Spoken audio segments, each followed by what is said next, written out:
Hello everybody, it's Sarah, and earlier today I realized that since I now have read a very specific book, I can finally make the video that I have been meaning to make and planning to make for about 1.5 years. I could probably also still wait 2 months and potentially have another series on this list, but let's not do that because I'm currently out of ideas, so this is what we're doing. But the video that I'm talking about is my current all-time favorite high fantasy series.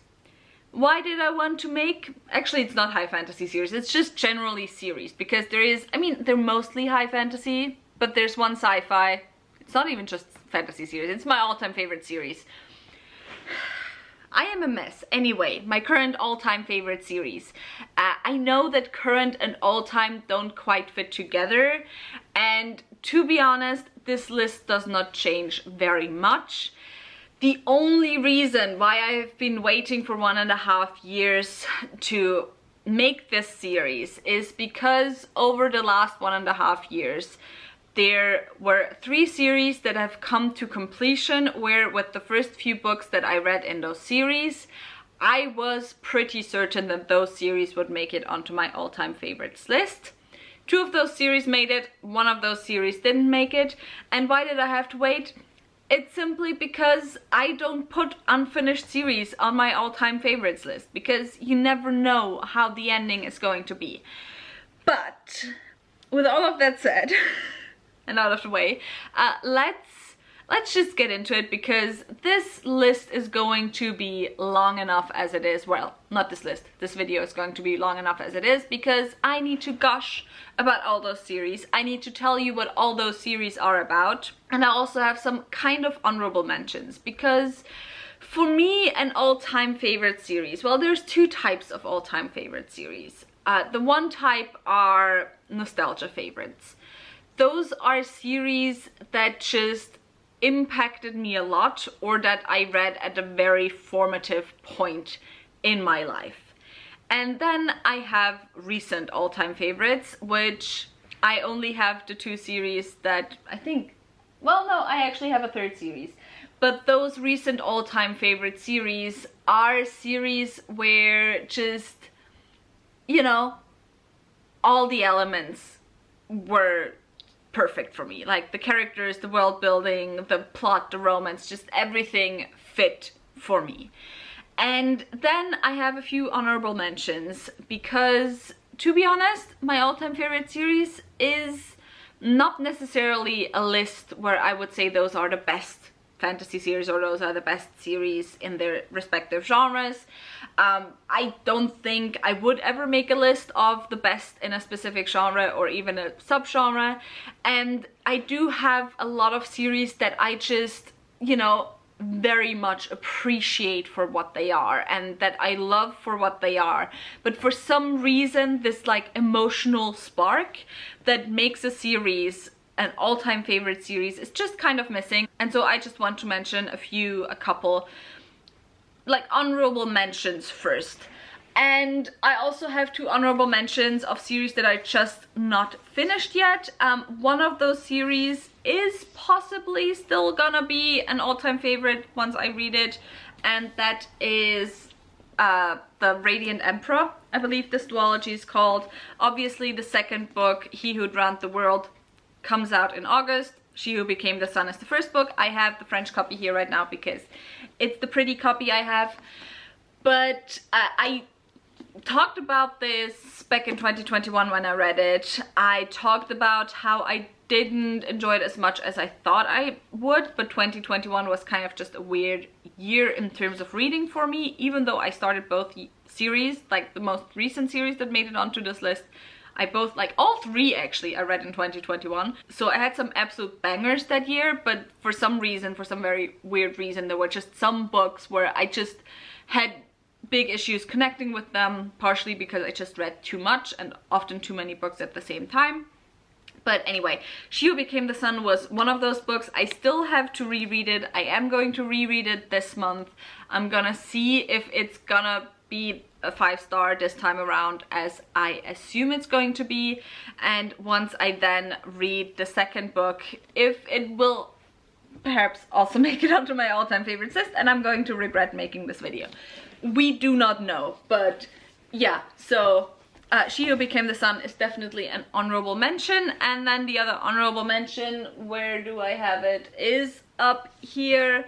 Well, the other honorable mention that isn't finished yet, but it's The Dandelion Dynasty by Ken Liu. I'm reading the 4th book right now, which is Speaking Bones. The first book was The Grace of Kings, and this is going to be an honorable mention, even though I did not finish it yet, just like my other 2 honorable mentions, just like along those same lines, and that I think it's just an amazing series that I just highly praise, really love, but for some reason some emotional spark is missing with me in this series, so it just makes it onto honorable mentions. And by the way, the honorable mention stuff, I'm just trying to get this in there without looking, but the honorable mention stuff is, I'm not going to explain to you what they're about, because otherwise we will actually be here for an hour.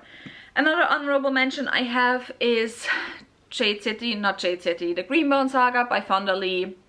Also just absolutely adored this series, but it was just slightly too anxiety inducing for me for it to be an all-time favorite.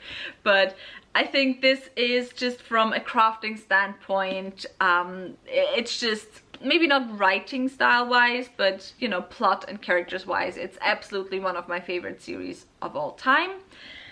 Well, not of all time, because these books are the favorite series of all time, but it's one of my favorite series. And then similarly, just for some reason, like, this is not this specific series, but this author, N.K. Jemisin, is one of my all-time favorite authors forever and always.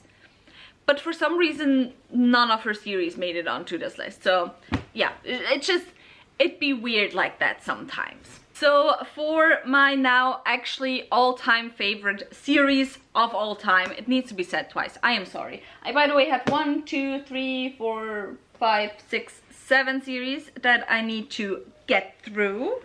I thought I wanted to stay at 5 at first, but it just wasn't possible for me, and 10 I thought was too much, so. But anyway, I'm not going through these in any particular order. However, I did somewhat sort them by nostalgia favorites. So I have 4 nostalgia favorite series, and then I have 3 recent all-time favorite series, all of which, as I said, I started in 2021. So that's fun. Anyway, the first series that I want to talk about, I haven't mentioned on my channel in a while. I used to mention this series a lot more on my channel, but yeah, I haven't mentioned it in a while. I think the last time I reread them was in 2017 or something. I know it was at a time when I had already started my channel, and I did make a full review of the series. Please don't go and look it up, because it was around the beginning of my channel. But anyway, the series I'm talking about is the Chronicles of the Emerged World series. I don't know the exact English titles of the 2nd and the 3rd book. The first one is called Nihil of the Land of the Wind, and this is a YA fantasy series. It is translated from Italian. So the author is Italian, and this series, I mean, you can see it, like, to mess up a hardcover this bad to the point where just the spine isn't even straight anymore, you have to read that a lot. And I am sure the first book, at least, I read it 10+ times. This series I read shortly after I first read Aragon, which, of course, I have mentioned before on my channel, was my introduction into high fantasy.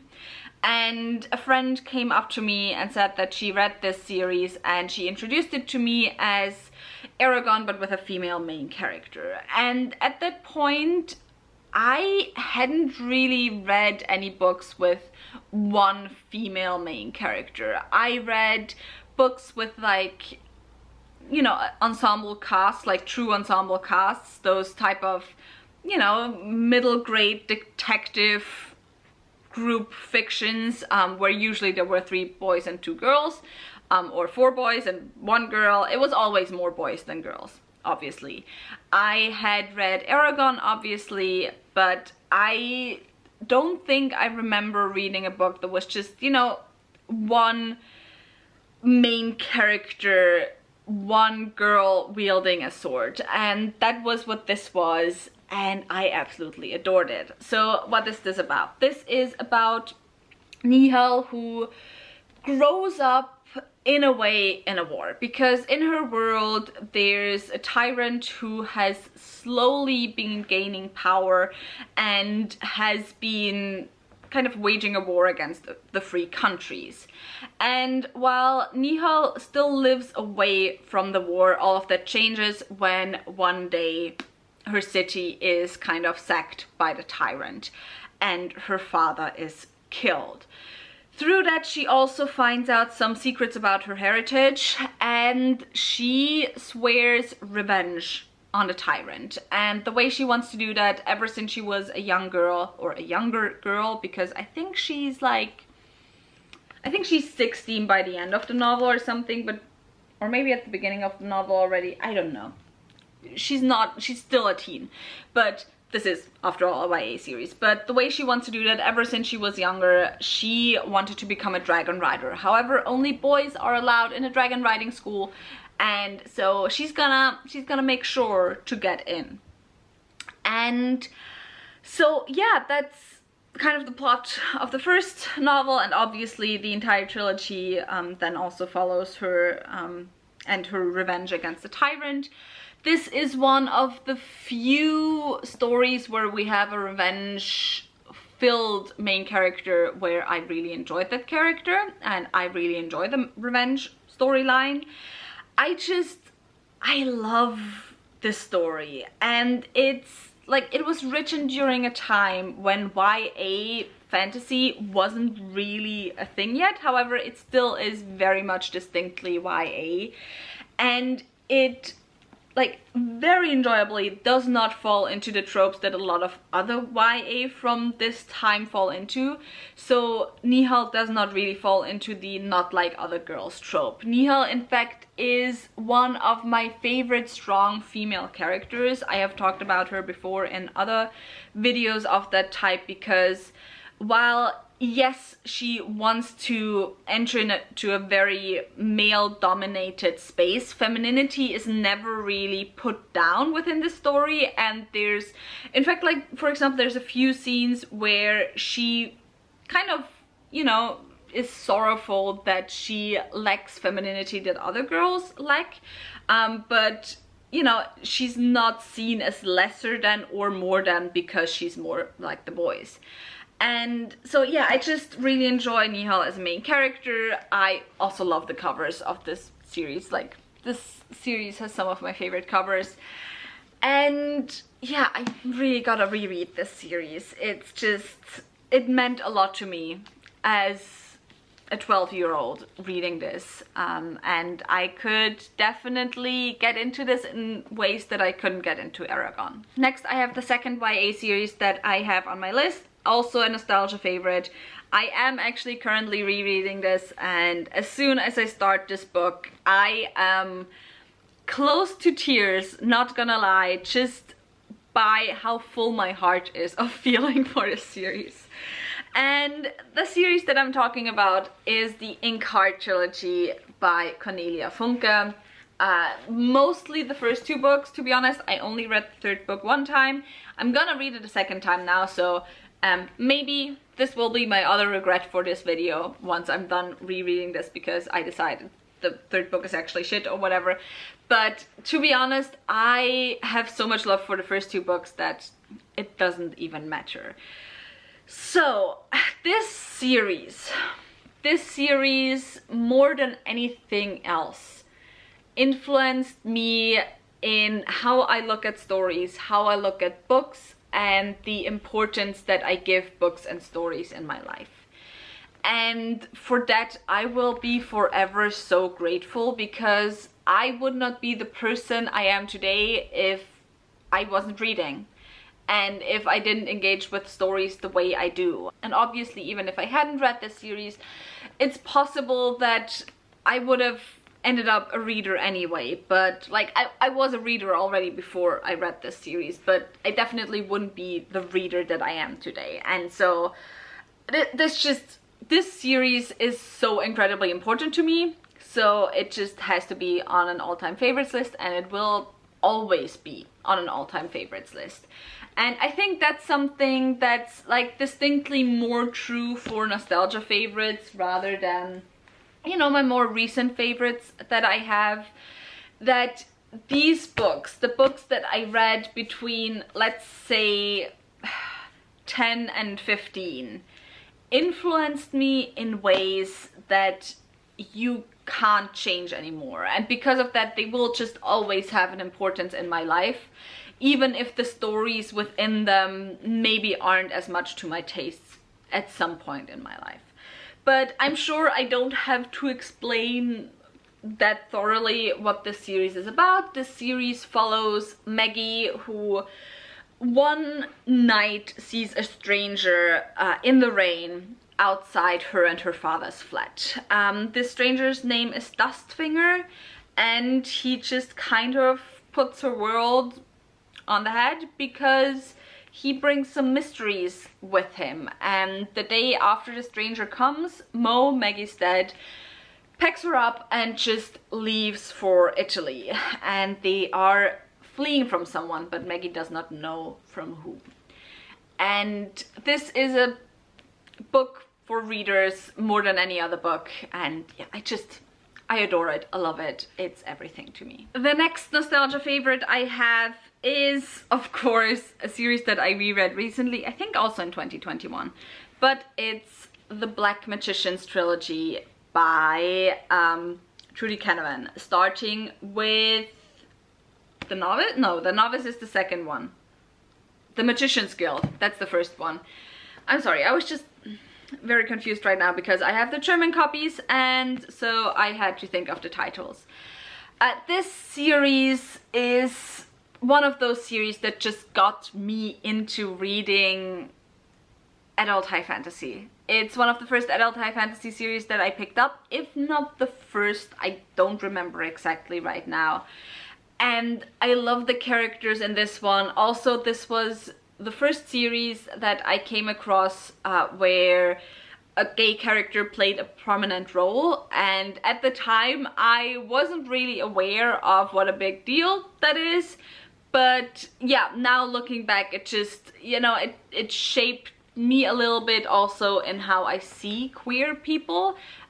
It's part of the reason, aside from my upbringing and my mom and stuff, that I personally never really had that much to, like, I had to unlearn things in terms of the language, but in terms of my thinking, I never really had that much to unlearn in terms of normalizing in how I see queerness and how I see queer people. So I give this series at least a little bit credit for that one. This series is adult high fantasy, however, I do think it has some crossover appeal for YA.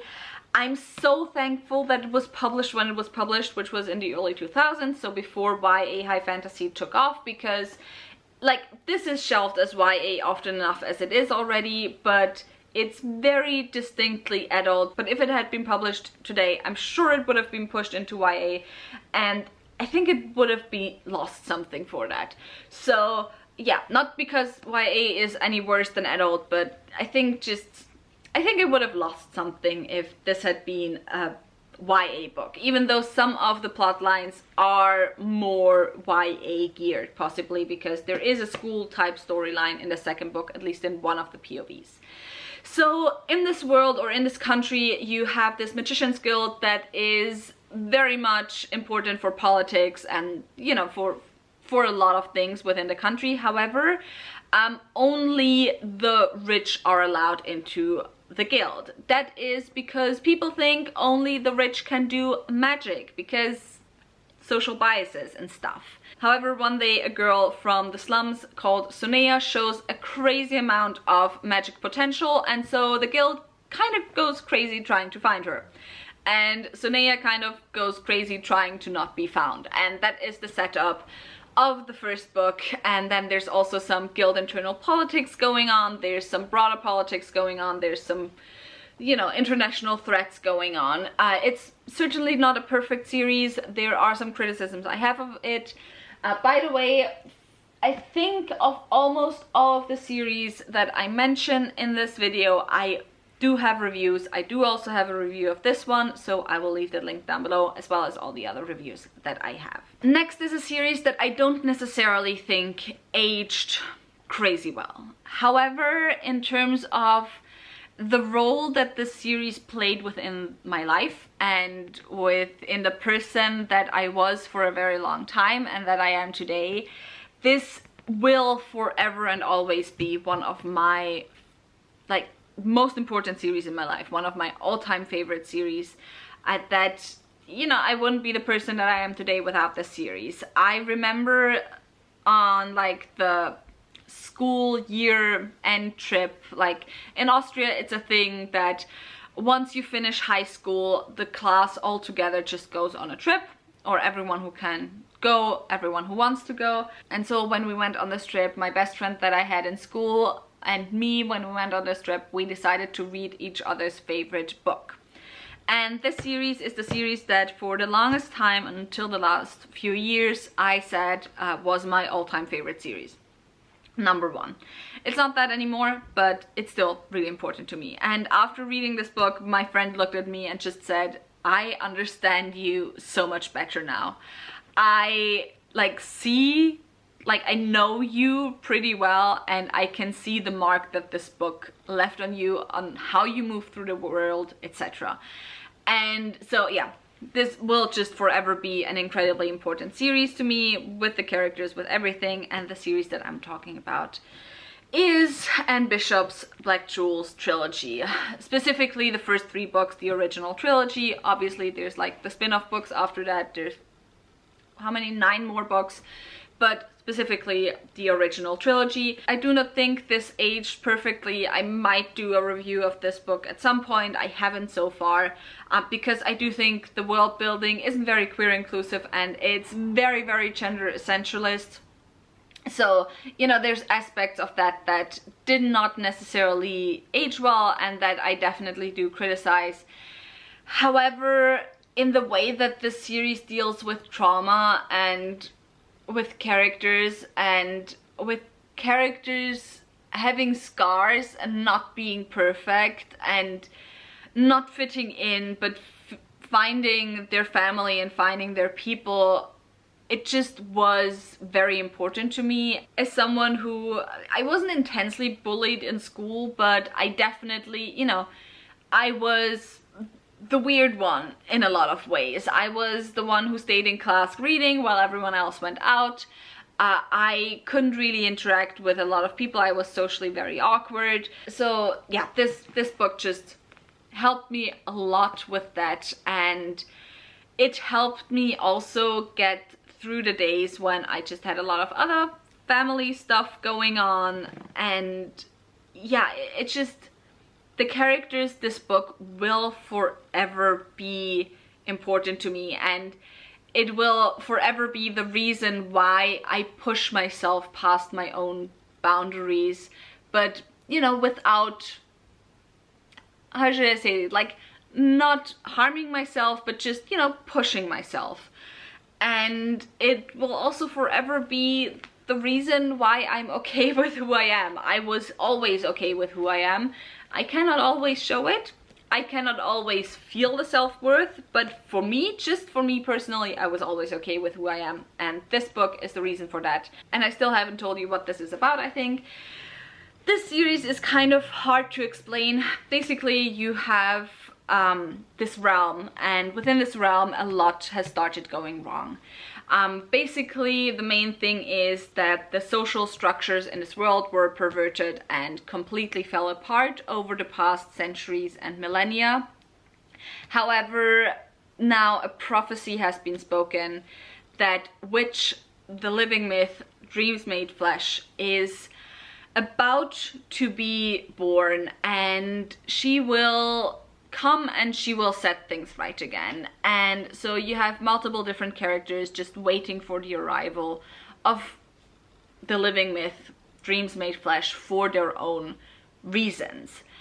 And so yeah, you follow those characters basically waiting for the chosen one, and that's what the first book is about, finding her.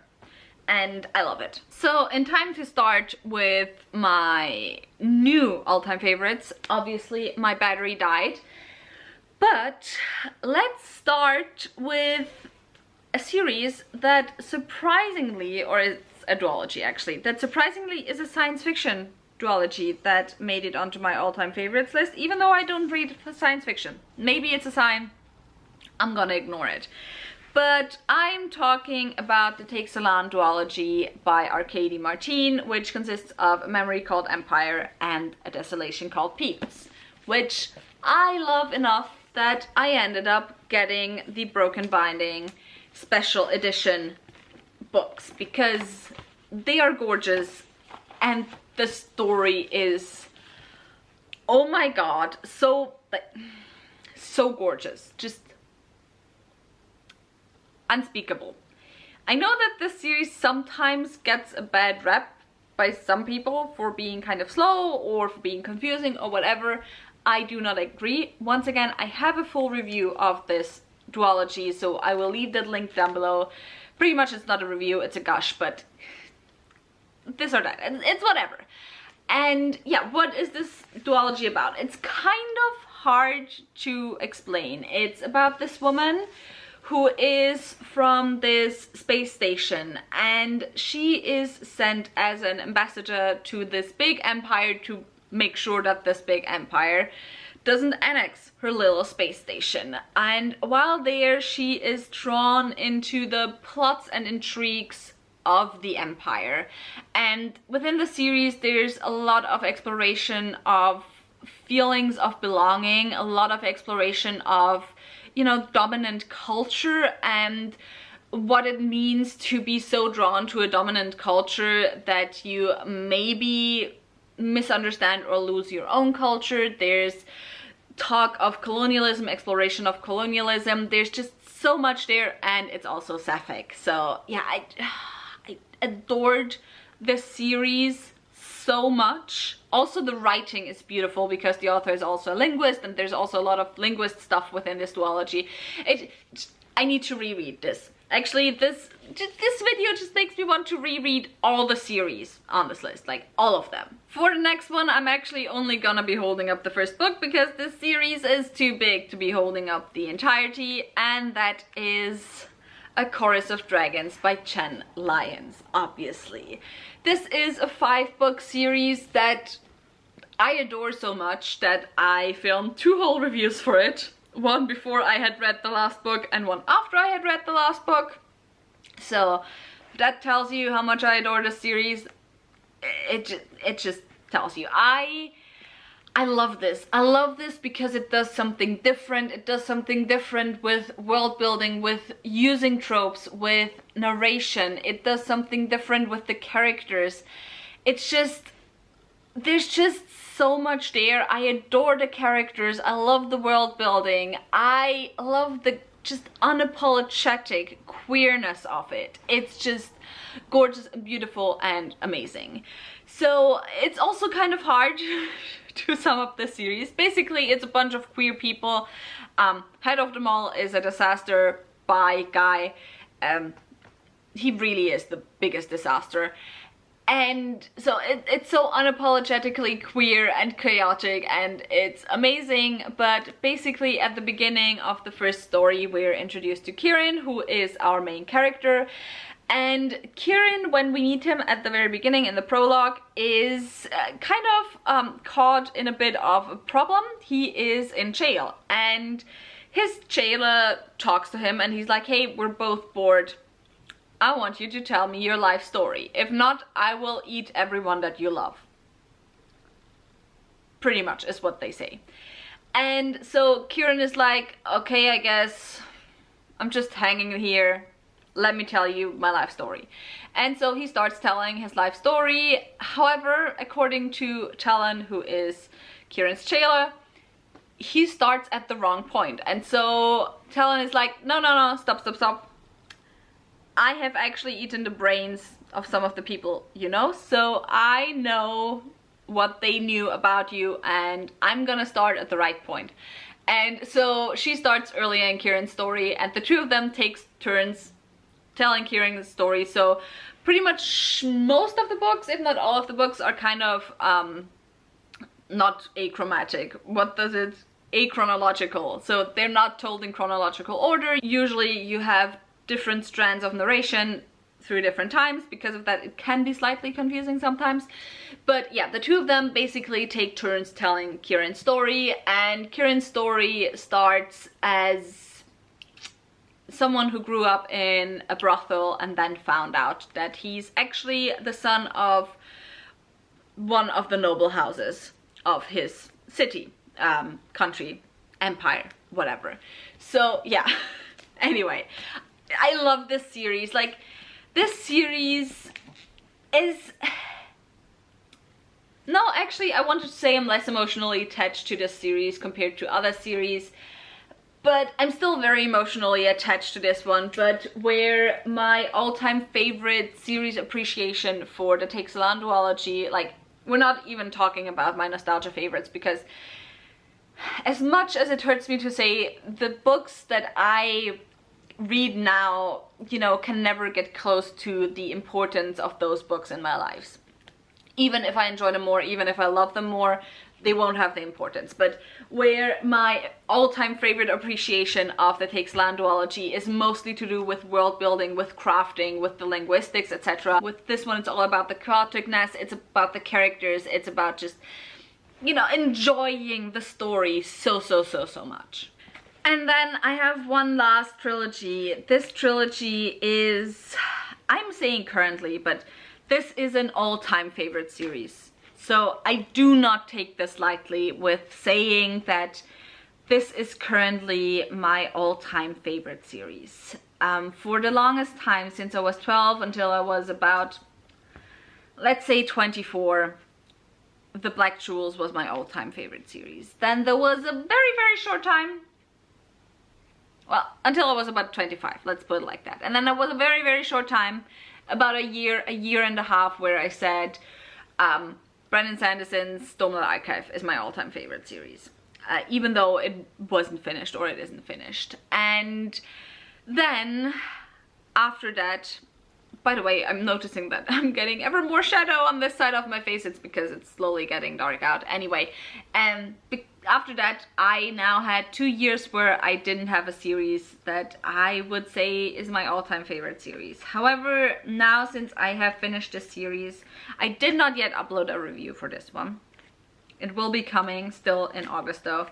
But since I have now finished this series, and I love the third book. I had an arc of the third book. As soon as I get the physical copy of the actually published book, I will reread it right away. But yeah, this undoubtedly right now is my all-time favorite series. And I cannot see in the near future a series just surpassing this one. And that series is Rook and Rose by M.A. Carrick. M.A. Carrick is an author duo made up of Alice Helms and Mary Brennan. And the two of them are anthropologists, which is probably why they could write a series that just made it onto my all-time favorites list. And that is currently my all-time favorite series. This series has, like, there's all the elements. I love all the elements. I love the characters as much, if not more, than the characters in A Chorus of Dragons. I love the characters almost as much, they already mean almost as much to me as the characters in the Black Jewels series. I love the world building more than in any other series. The attention to detail within this world building, in terms of how the different ethnicities within the stories interact, in terms of how the heritage of characters influences the characters and influences the decisions of the characters, how they see the world, etc. In terms of how queerness is presented as well as, you know, interacts with the world in this story. There's so many elements that have so much detail, and they just don't slip. It's gorgeous. I love the plot and the story. It uses tropes, yes, but also it does make them their own. It's fresh, it's new, it's a slower paced book. I usually prefer slower paced books to faster paced books. Everything about this story is perfect for me. And additionally to that, I also got an intense emotional bond to the series. So yeah, it's my all-time favorite series. I will film a full review of this, as I said, still, so you still gotta wait a little bit for that, sadly. But what is this series about? This series is a multiple POV story, but third-person perspective, don't worry. Which, by the way, I think, actually, well, A Chorus of Dragons has some first-person POVs, but aside from that, it's all third-person. But in this story, one of our main characters, or the central POV character, is Ren.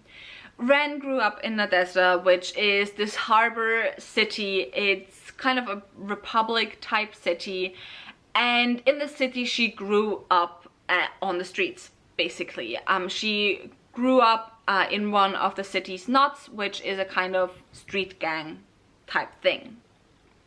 However, a few years ago she fled from Nadezhda, but now she is back, and she wants to make sure that for the rest of her life she will not have to worry about food, about money, about anything ever again. And the reason that she has come back is that she wants to con her way into one of the noble families of Nadezhda. And so that is the central storyline kind of the first book. However, Ren isn't the only character we follow. We follow characters from the noble family that she is trying to con her way into. We follow a kind of criminal boss type character who might be more than he seems. We follow a captain of the city watch who comes from one of the less privileged ethnicities within the city. He joined the city watch hoping to improve things for his people. However, he slowly has to start noticing that mostly he's just doing the bidding of the nobles who've always treated him and his people like shit. And then there's also a masked vigilante. There's also children going missing, then turning up again, not being able to sleep, and there's mystery going on, there's politics going on. This story literally has everything. Magic, mystery, politics. It's all there. And so yeah, this is just my personal all-time favorite series, in parentheses currently, but I can see this being my favorite series for decades still, unless the author duo comes out with something else even better. But yeah, with all of that said, that was it for a very long video of my all-time favorite series. I hope you still enjoyed it. If you did, please give me a like and also subscribe. Tell me in the comments down below what are your top all-time favorite series. Maybe give me like a top 3 or something. All the links to my social media as well as to my book club of Queens, Witches and Valkyries will be left in the description box down below, so go and check those out, and I hope I'll see you very soon. Bye!